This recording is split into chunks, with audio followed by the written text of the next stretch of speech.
السلام علیکم عزیز طالبات، آج جمعرات کا دن ہے۔ میرا لیکچر نمبر 30 ہے جماعت پنجم کے لیے اسلامیات کا۔ 13 تاریخ ہے، 8واں مہینہ ہے اور 2020 سال ہے۔ ہم غزوہ خندق پڑھ رہے تھے۔ 11 تاریخ کو ہم نے خندق کی کھدائی تک کا کام کیا تھا کہ 3 دن فاقے رہتے تھے، کھانے پینے کا ضروری سامان نہیں تھا، پر مسلمان تندہی سے کام کرتے رہے اور حضور صلی اللہ علیہ وسلم خود بھی اس کام میں خندق کی کھدائی میں شریک رہے، لیکن جو منافقین تھے وہ جی چرا کر بھاگ جایا کرتے تھے۔ 15 دن لگے اس کام کو مکمل ہونے میں، اور اس کے ذریعے سے اپنے شہر کی، مدینہ کی حفاظت کی۔ اب ہے کفار کا محاصرہ۔ کفار جب خندق کھد گئی اور وہاں آ گئے تو مثلا پہاڑوں کے سامنے انہوں نے خندق کھودی تھی۔ کون سے پہاڑوں کے سامنے انہوں نے خندق کھودی تھی جی؟ مدینہ کے قریب پہاڑ تھے، ان پہاڑوں پر کے سامنے خندق کھودی کی تاکہ پیچھے سے ہمیں پروٹیکشن مل سکے۔ ٹھیک ہے، یہ سارے علاقے جو ہیں پہاڑی علاقے ہیں۔ ٹھیک، کفار کا محاصرہ کا مطلب تھا گھیرا، یعنی آپ کسی بھی علاقے پر گھیر کر بیٹھ جاتے ہیں اور اس وقت تک بیٹھے رہتے ہیں جب تک آپ اپنا فائدہ حاصل نہ کر لیں۔ کافروں کا لشکر حملہ کرنے کے بعد جب مدینہ کے قریب آیا تو قریش کے سردار خندق دیکھ کر حیران رہ گئے، کیونکہ خندق ان کے لیے نئی چیز تھی۔ کافروں نے بڑی کوشش کے بعد ایک دن ذرا تنگ جگہ دیکھ کر خندق پار کر لی۔ پار کرنے والوں میں عمرو بن ابود نے مقابلے کے لیے مسلمانوں کو پکارا۔ حضرت علی رضی اللہ عنہ نے آگے بڑھ کر اس کو قتل کر دیا، جس سے باقی کفار بھاگ کھڑے ہوئے۔ کفار نے خندق کے اطراف سے حملہ کیا۔ اس دن مسلمانوں کی 3 نمازیں ظہر، عصر، مغرب بھی قضا ہوئیں۔ اس سے پہلے کسی معرکے میں ایسا نہ ہوا تھا۔ اس میں یہ بتایا جا رہا ہے کہ خندق کھودنا پہلا تجربہ تھا مسلمانوں کا۔ حضرت سلمان فارسی ایران سے گئے تھے تو انہوں نے یہ مشورہ دیا تھا، یمن کے علاقے میں ان کا یہ رہنے والے تھے وہاں کے، تو انہوں نے کہا کہ ہم خندق کھود کر اپنی حفاظت کرتے ہیں۔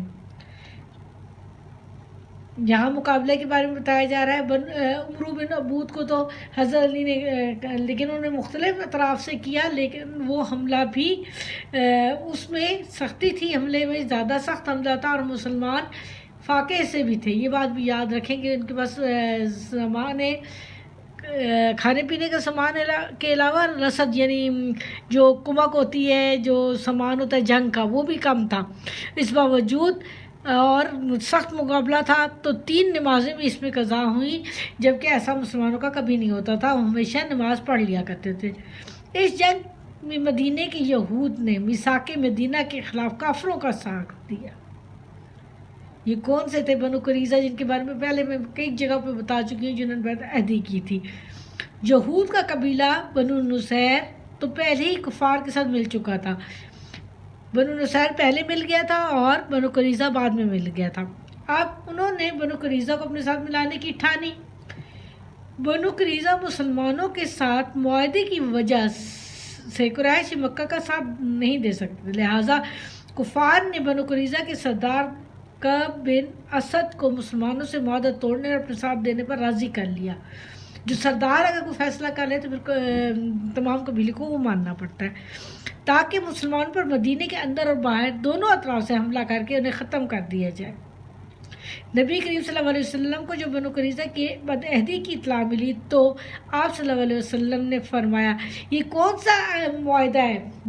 یاد کریں، یہ وہ معاہدہ ہے جو میثاق مدینہ کے نام سے حضور صلی اللہ علیہ وسلم نے کفار کے ساتھ کیا تھا۔ میثاق مدینہ کو ان لوگوں نے توڑ دیا۔ یہاں لکھا ہوا میثاق مدینہ کے خلاف۔ میثاق مدینہ میں یہی تو کہا گیا تھا کہ کفار جو ہیں مسلمانوں کا ساتھ دیں گے، مدینے کی حفاظت کریں گے۔ انہوں نے یہ معاہدہ توڑ دیا تھا۔ ٹھیک ہے،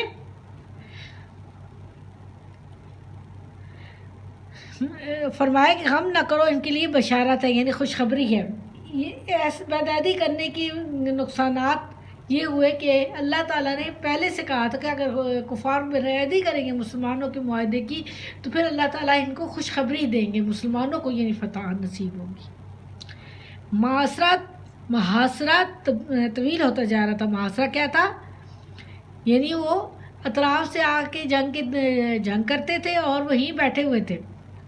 مسلمان پر جو مصیبتیں اور پریشانیاں غزوہ خندق میں پیش آئیں وہ پہلے کبھی نہ آئی تھیں۔ سخت مقابلہ تھا، بہت زیادہ پریشانیاں تھیں، کیونکہ اندرونی دشمن بھی تھے اور بیرونی دشمن بھی تھے۔ ان حالات میں منافقوں نے اپنی روایات کے مطابق وہی بیرونی اور اندرونی دونوں طرح کے منافقین موجود تھے۔ اندر جو موجود تھے انہوں نے معاہدہ توڑ دیا، جیسے بنو قریظہ، بنو نصیر، یہ دو قبیلے تھے نا مدینہ کے، ان کا ہم بہت بڑا ڈیٹیل میں میثاق مدینہ پڑھ چکے ہیں۔ میثاق مدینہ میں حضور صلی اللہ علیہ وسلم نے ان لوگوں کے ساتھ معاہدے کیے تھے۔ ان حالات میں منافقوں نے اپنی روایت کے مطابق فائدہ اٹھانا چاہا۔ ان کے دل مسلمانوں کی ہمدردی سے پلٹنے لگی، یعنی وہ ان کے دل میں مسلمانوں کی ہمدردی نہیں رہی تھی بلکہ اپنے کفار کی ہمدردی جاگ گئی تھی۔ لیکن مسلمان مجاہدین ثابت قدم رہے اور پیچھے نہ ہٹے۔ اس موقع پر اللہ تعالیٰ نے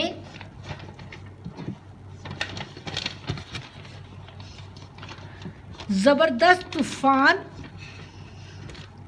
بھیج کر مسلمانوں کی مدد کی اور کفار نامراد ہو کر اپنی منزل مکہ مکرمہ اور اپنے اپنے علاقوں کو واپس بھاگ گئے۔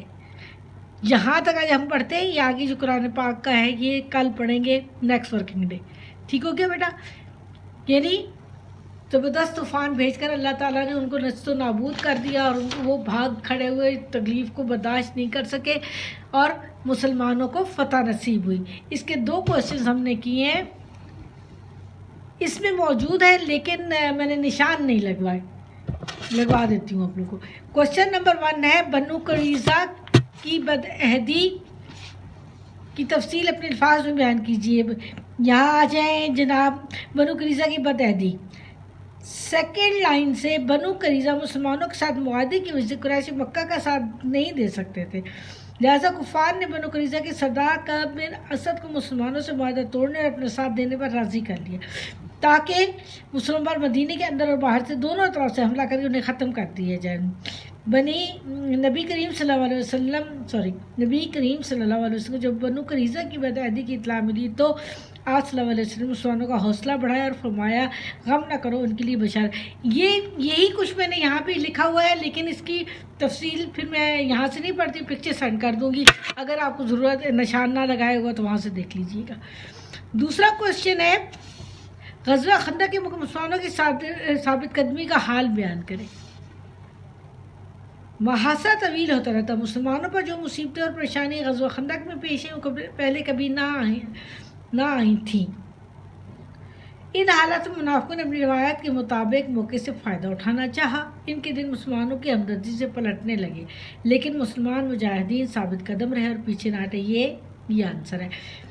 صحابہ اکرام صلی اللہ علیہ وسلم کی آزمائش اور ثابت قدمی، جو ہیڈنگ ہے نا، یہ دیکھیں، اس میں یہ آنسر ہے پہلی 3 لائنیں، صحابہ اکرام صلی اللہ علیہ وسلم رضی اللہ تعالیٰ عنہم کی آزمائش اور ثابت قدمی۔ یہ سمجھ آ گیا؟